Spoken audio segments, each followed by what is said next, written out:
نحمدہ ونصلی علی رسولہ الکریم۔ آج کی اس نشست میں ہم انسان کے اوپر جو اعمال اللہ کی طرف سے جو احکامات متوجہ ہیں اس کی مختلف قسمیں ہیں، اور ان اقسام کو جاننا ضروری ہے کہ فرض کیا ہے، واجب کیا ہے، سنت کیا ہے۔ مطلب یہ جو اصطلاحات ہیں نا جی، کہ فرض کس کو کہتے ہیں، واجب کس کو کہتے ہیں، حرام کس کو کہتے ہیں، اس کی کیا تعریف ہے۔ ظاہر سی بات ہے، ہم بہت سارے ایسے احکامات تو آپ پڑھتے بھی ہیں، سنتے بھی ہیں کہ فلاں چیز واجب ہے، فلاں چیز مستحب ہے، فلاں چیز سنت ہے، فلاں چیز حرام ہے، فلاں چیز مکروہ تحریمی ہے۔ لیکن ان چیزوں کا مطلب کیا ہے، مکروہ تحریمی کا مطلب کیا ہے، واجب کا مطلب کیا ہے، تو انشاءاللہ اس کی میں آپ کے سامنے وضاحت پیش کروں گا۔ سب سے پہلی چیز ہے فرض۔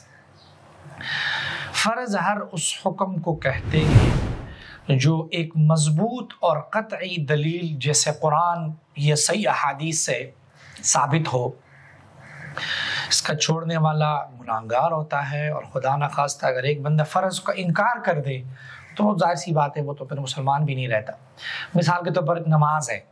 اب نماز جو ہے ایک مضبوط دلائل سے ثابت ہے، قرآن میں حکم ہے وَأَقِیمُوا الصَّلَاةَ۔ رمضان کا روزے ہیں، فرض ہے یا ایھا الذین آمنوا کتب علیکم الصیام۔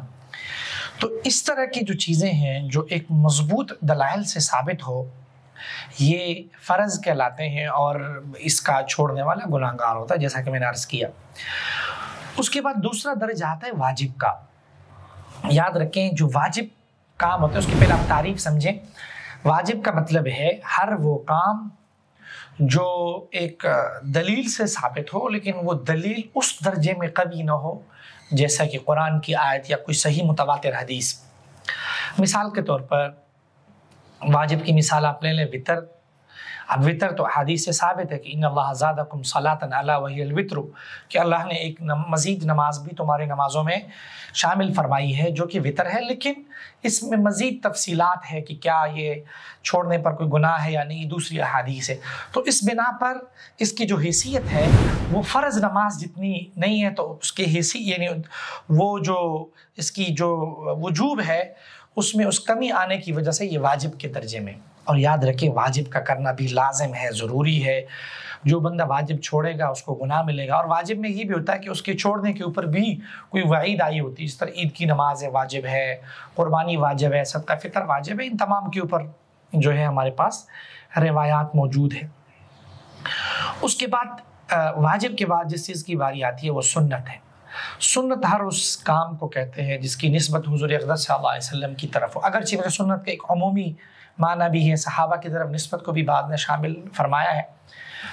تو حضور اقدس صلی اللہ علیہ وسلم کی طرف جس کام کی، جس قول کی نسبت ہو، یا آپ کے سامنے کوئی کام ہوا اور آپ نے منع نہیں فرمایا، جس کو سنت تقریری کہتے ہیں، وہ سب سنت کے زمرے میں آتا ہے۔ سنت کی پھر دو قسمیں، ایک ہے سنت مؤکدہ، ایک ہے سنت غیر مؤکدہ۔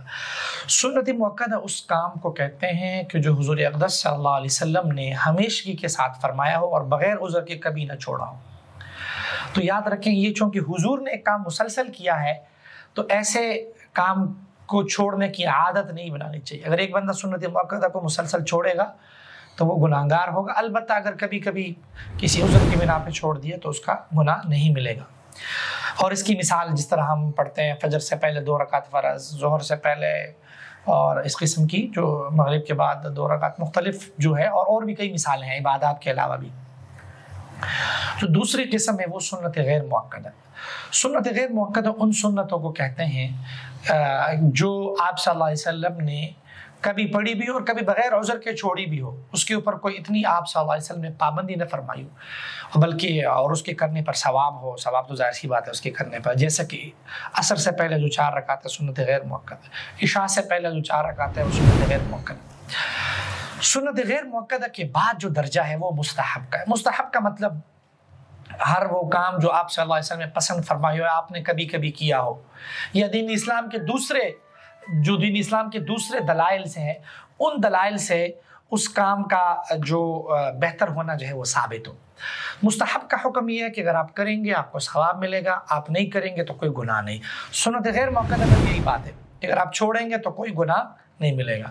تو مستحب کی جو مثالیں ہیں، آپ بسم اللہ وضو سے پہلے پڑھے، ایک اچھی بات ہے۔ اس طرح کی کئی مثالیں ہیں مستحب کی، اور سینکڑوں مثالیں۔ اس کے بعد نفل. نفل کا مطلب کوئی بھی اضافی دین کا کام جو آپ کر سکتے ہو، عبادت ہو، کوئی اور چیز ہو، کوئی آپ کے اوپر کوئی حکم، کوئی سنت وغیرہ نہیں ہے. جس طرح آپ فرض کریں ابھی مثال کے طور پہ 4 بج رہے عصر کے، تو آپ کھڑے ہو کہ 10 رکعتیں پڑھیں، 20 پڑھیں، تو یہ ایک سنت عمل ہے. ٹھیک ہے. آخری نمبر پہ جو چیز ہے وہ مباح. مباح اس کام کو کہتے ہیں کریں گے تو کوئی مسئلہ نہیں، کریں گے تو کوئی گناہ والا معاملہ نہیں. مثال کے طور پر جتنے بھی ہم اپنے روزمرہ کے وہ اپنی ترتیب سے جو معاملات ہم کرتے ہیں تو وہ کس کے زمرے میں آتے ہیں؟ وہ سب مباحات کے زمرے میں آتے ہیں. آپ چاہیں جوتا پہنے، چاہے جرابیں پہنے نہ پہنے، یہ مباحات ہے، اس میں کوئی ایسا معاملہ نہیں ہے. اس کے بعد جن چیزوں سے منع فرمایا اس کی بھی اپنی کیٹیگریز ہے. سب سے پہلے حرام. حرام اس کام کو کہتے ہیں جس کو منع کرنا قطعی اور مضبوط دلائل سے ثابت. اس طرح قرآن اور صحیح حدیث سے جو چیزیں ثابت ہے جو حرام ہے، شراب پینا، کسی کو قتل کرنا، یا اور جو بڑے گناہوں کی فہرست ہے، وہ حرام کے زمرے میں. حرام کے بعد پھر آتا ہے مکروہ. مکروہ کا تو ویسے لغوی معنی ناپسندیدہ، لیکن یاد رکھیں مکروہ کے 2 درجے ہیں. ایک ہے مکروہ تحریمی اور ایک ہے مکروہ تنزیہی. مکروہ تحریمی اس کام کو کہتے ہیں جو حرام کے قریب ہو، اور عام طور پر ہم اس کو اپنے انداز میں کہتے ہیں کہ یہ کام ناجائز ہے. جس طرح مرد کے لیے کوئی سونا پہننا، یہ اس کے لیے مکروہ تحریمی کا لفظ آتا ہے. ہم جو ہے پائنچے وغیرہ جو ہے وہ ٹخنوں سے نیچے کرنا مکروہ تحریمی، اور اس کی بہت ساری مثالیں ہیں. یہ حرام کے قریب ہے. اس کا مطلب یہ کہ اس کام سے بچنا چاہیے جو کام مکروہ تحریمی ہو، کیونکہ اگر آپ وہ کریں گے تو گناہ ملے گا. اس کے بعد ہے مکروہ تنزیہی. مکروہ تنزیہی کا مطلب یہ ہے کہ اس سے آپ بچیں گے تو بہتر ہے، لیکن اگر نہیں بچیں گے تو کوئی مسئلہ نہیں ہے. جس طرح آپ کھڑے ہو کے پانی پیتے ہیں تو مکروہ تنزیہی ہے. آپ بیٹھ کے پئیں گے تو بہتر ہے، کھڑے ہو کے پئیں گے تب بھی کوئی گناہ اس کے اوپر نہیں ہے. تو یہ جو ہے چند ایک اصطلاحاتی شرعی احکام کے حوالے سے جس کو جاننا جو ہے وہ انتہائی ضروری ہے. اللہ تعالیٰ ہم سب کو عمل کی توفیق عطا فرمائے.